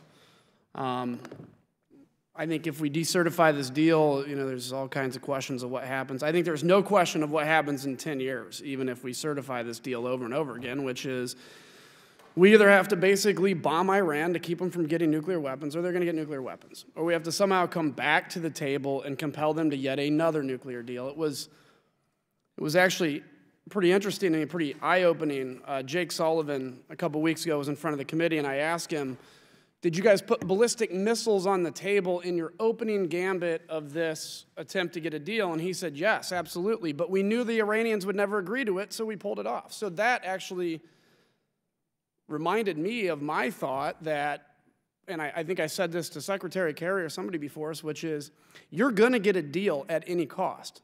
Because Secretary was saying, we're willing to walk away from the table. No, they weren't. The Obama administration was not going to walk away from the table, and they would give in whatever they needed to give in order to get a deal, including saying that, hey, in 10 or 15 years, this thing's off the table, and we're going to be back to nukes. So if we look at a 100-year line of history from today to 100 years from now, a 10-year freeze on a nuclear program's cool for the next 10 years, but after the 10 years, so year 11 to 90, it doesn't make sense. This is the issue we're dealing with in North Korea, too. How do you, when you give somebody the ability to go nuclear, how do you ever enforce a non-proliferation treaty? And the other point that was made is about Europe. Look, I have a lot of respect for Europe. I'm a big believer in using multilateral approaches. I'm not a unilateralist. But at the same time, Europe has been rushing for the economic benefits of the Iran deal. So this idea that Europe is somehow just genuinely concerned, maybe to an extent, but there's also a business reason for that. And that included when we leveraged sanctions against Russia. They were resistant to that despite Russian invasion of Crimea, Russian occupation of Georgia, and a continued fight in Eastern Europe because it's about the economy. For the entire panel, though, I'm going to shift. I was horrified this week to see the images of a 1-month-old baby starving to death in Syria. What we have in Syria is one of the largest human tragedies, at least in my lifetime, hopefully in my lifetime. 500,000 dead people, 550,000 innocent children. So in addition to supporting Assad's barbarianism, Iran is more emboldened in its efforts to dominate Syria and its efforts to build a regional land bridge. And I can only conclude that they're going to, if successful, use that to threaten Israel and other allies we have. We didn't do enough or really anything in the last 8 years to sound the alarm on Iran's destabilizing activities in Syria and Iraq, I might add, of which I fought against them in Iraq, of which I also need to remind people that about a quarter of American soldiers that gave their life in Iraq were a result of Iran or Iranian technology. But I think now is the time to finally implement a broad strategy that counters Iran effectively in Syria. Mr. Ambassador, I'll start with you, but it's a question for all three of you. No one should have to see those images of starving children caused by an Iranian-backed Assad regime anymore. I also met with a survivor of torture in Assad's prison. And as he was bawling to me and recounted some of the stuff that I think the devil himself would look at and go, man, I couldn't have even come up with anything that twisted. As he recounted this stuff to me, I realized this is like the shame of our generation to ignore what's been going on. But what specific pressure can we apply to the Iranians, be it sanctions or actual military engagement, to have an impact towards slowing their advance across the entire country, Mr. Ambassador? Look, I agree with a lot of what you said, probably all of it. The reality is that Iran, in politics today in Washington, we oversell things. With due respect to my colleagues in the previous administration, one of the points of oversell, and look, I get it, it's just the way it is here now, was that they said somehow, President Obama on Implementation Day said that Iran would rejoin the community of nations. I'm paraphrasing, I don't remember the quote exactly. But what Iran did, that wasn't true. It didn't work out that way. I believe that President Obama genuinely believed that. I believe he was wrong about that. Iran ran right to Damascus and right to Moscow. And look, for a country that complained about the horrific chemical attacks that Iran suffered at one point, and now very comfortably are allowing their proxy, Assad, to do it to his own people, I think speaks volumes about their lack of sincerity about building off of the nuclear agreement to whatever term you rejoin the community of nations. So I think what you propose, and I think what we're hearing, I hope is a bipartisan consensus, is that we have to push them back. And we have to say to them that if you're going to have militias there, if you're going to have your proxies there, we're going to continue to ratchet up pressure and do things and potentially take action against those proxies if they stay there. We're not going to allow you to have, for example, that land bridge. We're not going to allow you to have the Bab el-Mandeb. We're not going to allow that to happen. We want to avoid any military action, of course, and we should use our economic pressure and our leverage. I believe that our coalition, there is a coalition out there, actually. But I do also believe that the 2008 financial crisis showed that, regrettably, or favorably in this case, that most of the international banking transactions and financial transactions flow through New York, and we have a lot of power to control that.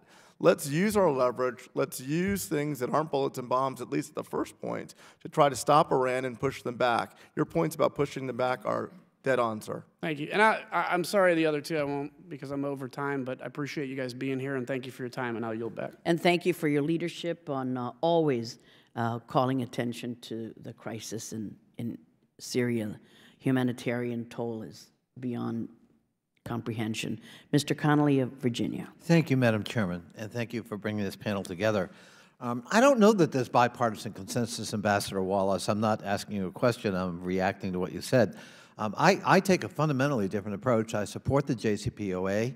Its goal was quite focused on one thing, pushing Iran back from the nuclear threshold as a nuclear threshold state. Estimates were they were within a year or so. Dr. Gordon, how far away are they now? Now they are at least a year away, and at the time they were even less than a year, 2 or 3 months. Dr. Heinonen, and I assume that's a Finnish name? Yes, that's right. Kiitos. There were metrics set in JCPOA, enriched uranium down to 3.68, I think. Have they met that goal? Yes or no? IAEA says that they are verifying and monitoring the Iranian or the JCPOA. IAEA has not explicitly provided the numbers there. They have given the storage amount of uranium hexafluoride pure, which is there. But we do know that... For example, they have not given the amount of such material which is based in my Iran. understanding from international sources is they have pretty much met the metric set on enriched uranium and shipping it out of the country to Russia, as was indicated. Centrifuges, they've reduced the number of centrifuges to the level specified in the agreement. The plutonium production reactor, they've cemented it over, as was required in the agreement. They have allowed the inspection of nuclear facilities to, my knowledge, unimpeded. Is that correct, Dr. Gordon, or have they, in fact, impeded some of those inspections? Now, we're arguing over non-nuclear, or we think non-nuclear military facilities, and that's an argument worth having. Now, Dr. Gordon, historically, when John Kennedy proposed the Nuclear Test Ban Treaty to try to prevent both the Soviet Union and the United States from open-air testing of nuclear weapons, did he insist that all other objectionable Soviet behavior be included before we signed that agreement? No, he didn't. I'm sorry? No, he did not. When Henry Kissinger and Richard Nixon negotiated the SALT I agreement, did they insist that all negative behavior on the part of the Soviet Union or objectionable behavior on the part of the Soviet Union be incorporated into that agreement? They did not. SALT II? No. Why would that be? Because it would have been unrealistic to achieve all of those goals. And Has there ever been a either. comprehensive, all-inclusive behavioral agreement between two nations or a multilateral entity and a nation that you're aware of historically? That I can think of, no. No. So we're dealing with a red herring. When my friends on the other side of the aisle, who never supported JCPOA, and who believed that, or certainly said that, in fact, approving the agreement would accelerate Iran's move toward a nuclear threshold state, and therefore the agreement itself, as Benjamin Netanyahu said before a joint session of this Congress, uninvited by the chief executive of the country, nonetheless here, that actually approving the agreement would be an existential threat to Israel. I would propound that actually the existential threat to Israel is less on a nuclear basis today than it was when he gave that speech. And what's the difference? The approval of the JCPOA. Dr. Gordon. I'll say one thing on that, because you brought up both the Iraq heavy water reactor and Israel, and we have some friends from Israel here with us today. As I mentioned in my written testimony, I recall quite vividly in 2013 meeting with Israeli national security officials who were deeply worried about the scheduled completion of the heavy water reactor, because once live, it could produce enough plutonium for 1 or 2 weapons per year. That reactor is now dismantled and its core is filled with concrete, and the Israelis don't have to worry about the fissile material that by now would have accumulated to the point, if we didn't have the deal, for 6 nuclear weapons. So my time is almost up, but I fear this administration and the decision by the President not to certify, and some of the criticism still being echoed here as if nothing had happened, as if there were no implementation metrics, is going to talk ourselves right out of a nuclear agreement that's working, not perfect, not permanent. We can work toward that, and will damage the credibility of the United States that hosted this agreement. Remember, our adversaries as well as our allies were part of this agreement. We will never get Russia and China to the table again if we renounce this agreement, nor will we ever convince Iran that it's worth dealing with the United States on these or other issues, the very ones enunciated by my friends on the other side of the aisle. If you want to make any progress at all, and I take Ambassador Wallace's statement to heart, don't overpromise. Don't overpromise. But to denigrate this agreement as if it hadn't achieved something quite fundamental, quite important as a building block, to me is a disservice to the agreement, and is going to talk ourselves right into a nuclear Iran when we're facing the nuclear threat from North Korea. I yield back. Mr. Connolly, before I acknowledge your yielding back, Dr. Heinonen had put his hand up. I'm wondering. Oh, I'm sorry, Dr. Heinonen. I didn't see you. Thank you, Madam Chairman. Thank you, Madam. And sir, I have a little bit different view with regard of the capabilities of the JCPO. We have to look at in a 10-year time frame and longer time frame. It's true, as you said, that so-called breakout time has now shortened. It's less than 10 years, sorry, less than 1 year. It's not actually past the 1-year mark if you take all those items which I mentioned in my written statement. But I think where we need to focus now is this sunset clause after years 10, 8, and 10, how to face the situation when Iran starts steadily to go closer and closer to this breakout capability, which will be much, much less than 1 year. I recall even President Obama saying somewhere year 12 or 13, it's a question of weeks. And I think this is what the people try to look now, which kind of measures can be taken, perhaps without abandoning the agreement, but additional measures to make sure that the deal fulfills its long-term goal, which is deny from Iran access to nuclear weapons. Then a tiny small clarification. Dr. Heinonen? Did you know, sir, that there is a high-enriched uranium in Iran today? It's a U.S. origin, spent fuel in Tehran research reactor. JCPOA says that Iran intends to ship it out. I think we should encourage them to ship it out. Dr. I want to just respond real briefly. I agree with you that we got to deal with those sunset provisions. But how do you deal with it?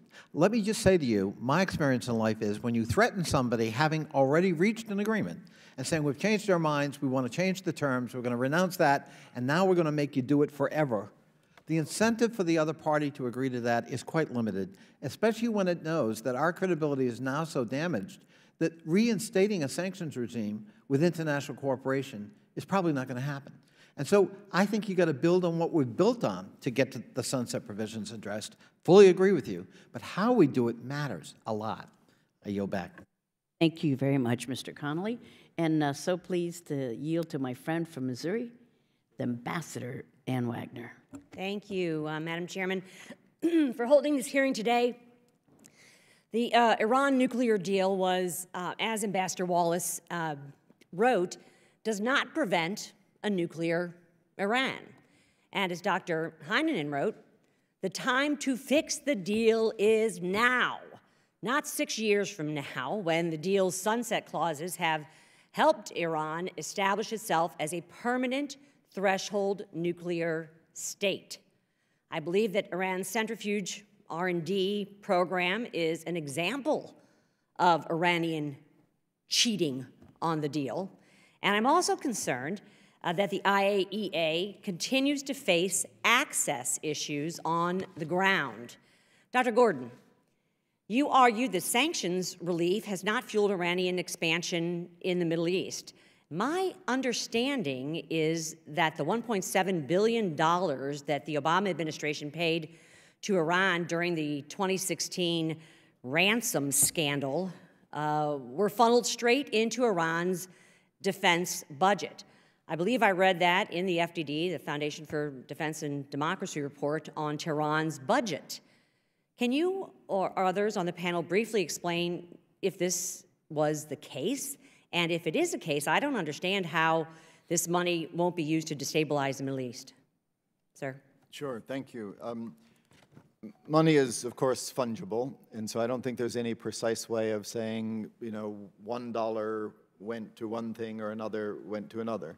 Clearly, if Iran is receiving money or having access to its frozen assets or able to sell oil, it gets more money and it can use it for nefarious purposes, which is a problem. I think everybody would agree that more fungible money for Iran to use for these purposes is a bad thing. I don't think, though, we can say there's some direct link to any particular asset that Iran has access to and its funding for these sorts of... It's still $1.7 billion that they've used. That is correct, and Iran has a budget of tens of billions of dollars. Thank you, Dr. Gordon. Dr. Heinonen, you drew attention to Iranian Foreign Minister Javad Zarif, his comment that Iran will emerge from the nuclear deal with a stronger nuclear program.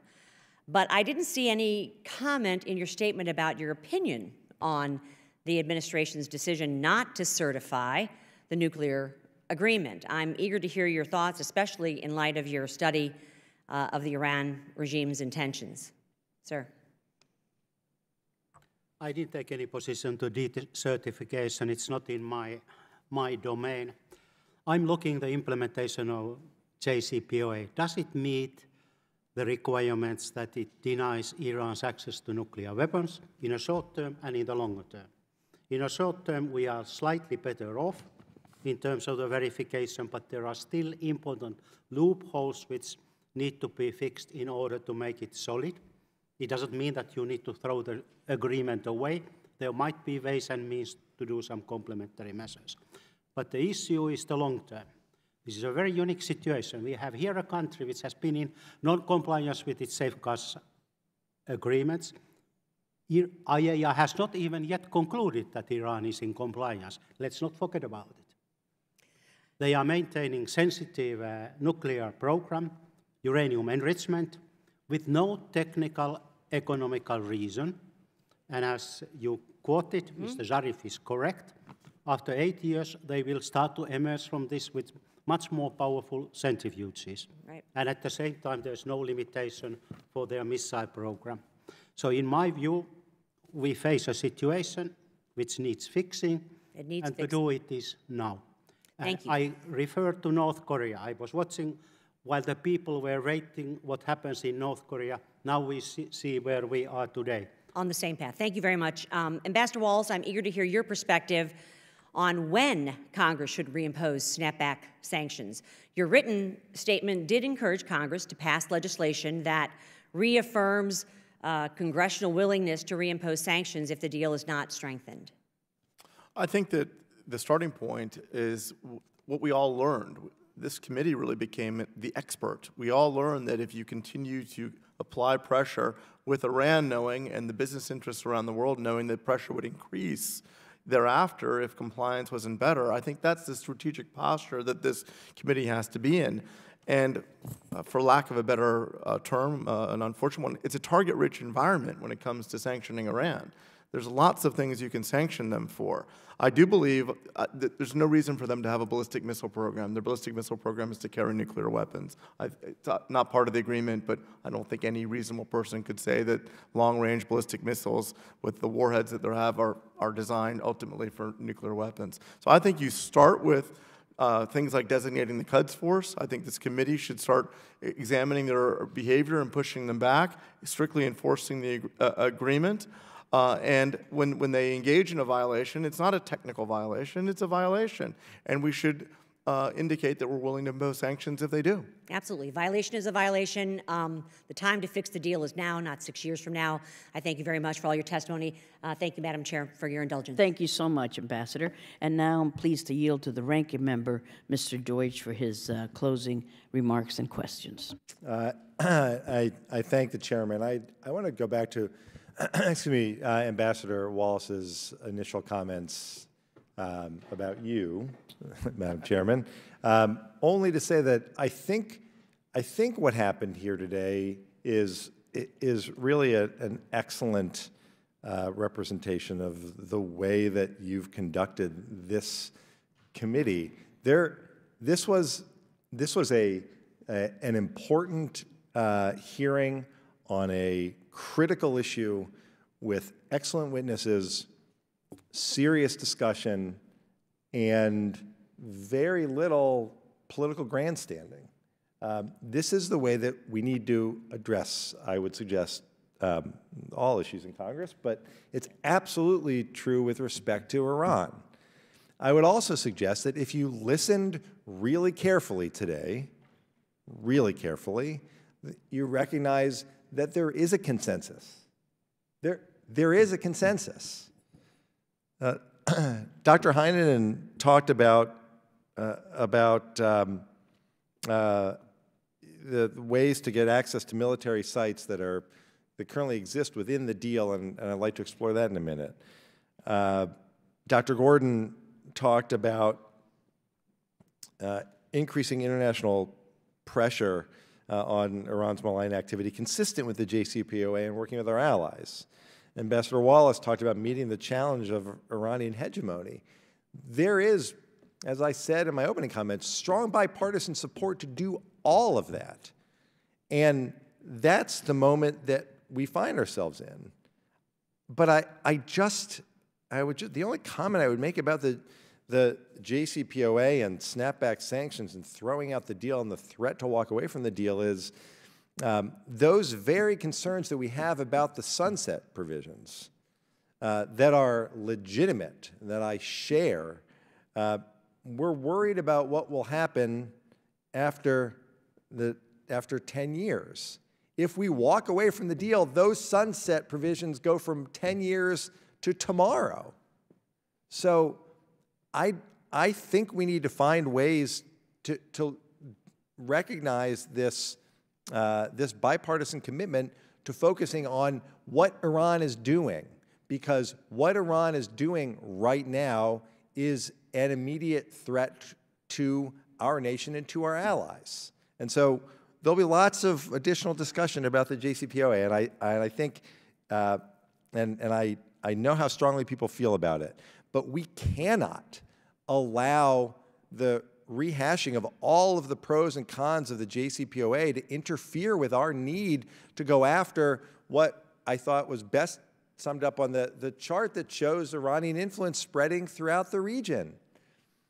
And Representative Kinzinger is right, and he knows better than anyone as someone who faced the fire in battle with Iranian support and Iranian munitions that were responsible for killing American soldiers. He understands the need to take seriously what that map shows, Iran's efforts to expand its influence throughout, its support for terror throughout the region and throughout the world. It's horrific human rights violations. And as, again, my friend Mr. Kinzinger referred to, the fact that it is Iran's support that has helped Assad slaughter 500,000 people, and wherever you are politically in this country, it is impossible to not find that appalling and shocking and recognize it as one of the worst human rights abuses in modern history. So given all of that, I thank the witnesses for a really important discussion, and I hope that we have the opportunity to continue moving forward now. Dr. Heinonen talked about access to the military sites. I mean, Dr. Gordon, the JCPOA provides a means to get access, correct? So, Dr. Heinonen, there is a way. So rather than all of the rhetoric that we've so often heard about how we haven't had access, isn't it appropriate for America to lead the effort with our allies under the JCPOA to get access to those military sites? Yes, it is. I'll continue. And when it comes to increasing sanctions on Iran, don't tell me that I don't accept the Iranian argument that somehow increasing sanctions on Iran for everything that they're doing that's outside the deal violates the deal. When what we were told at the time by everyone involved was that the JCPOA was meant to address the nuclear program in Iran only. And given that that's the case, then Ambassador Wallace, I completely agree that we should be holding hearings in this committee, and I'll talk to the chairman, and I'm sure we'll find ways to do it, about exactly what those, you've given a couple of ideas, there are lots of others out there, what steps can be taken, starting, by the way, with the legislation that Congress passed during the summer to impose sanctions on Iran, continuing with the legislation that the House is going to pass today to go after Iran's ballistic missile program. We ought to build on that. There's strong bipartisan support for that. And finally, we ought to do exactly what Dr. Gordon says, which is find ways to increase international pressure consistent with the JCPOA and working with our allies. We ought to pursue the offer that we heard coming out of France to find ways outside of the deal to address the sunset clauses, to make clear what American policy is going forward. There's not a lot that I find heartening these days in Congress. This morning's hearing is one such moment. I think there is a lot to build upon to strengthen the terms of the JCPOA without interfering with the relationship that we have with our allies, in fact, to help lead our allies. I think there's a way forward on additional sanctions to block Iran's territorial efforts and their efforts to expand influence throughout the region. I think it's possible to go forward and make sure that the IAEA is being as transparent as they should be and need to be under the deal. And I'm most grateful to you, Madam Chairman, for calling this hearing, and to our three excellent witnesses for giving us the opportunity to start to pursue these. Thank you so much. Thank you so much, Mr. Deutsch, and we all look forward to supporting your bill on the floor today. Thank you for excellent panelists, and thank you to our audience for being civil throughout. We appreciate it. To our friends in Code Pink, thank you. And with that, the subcommittee is adjourned.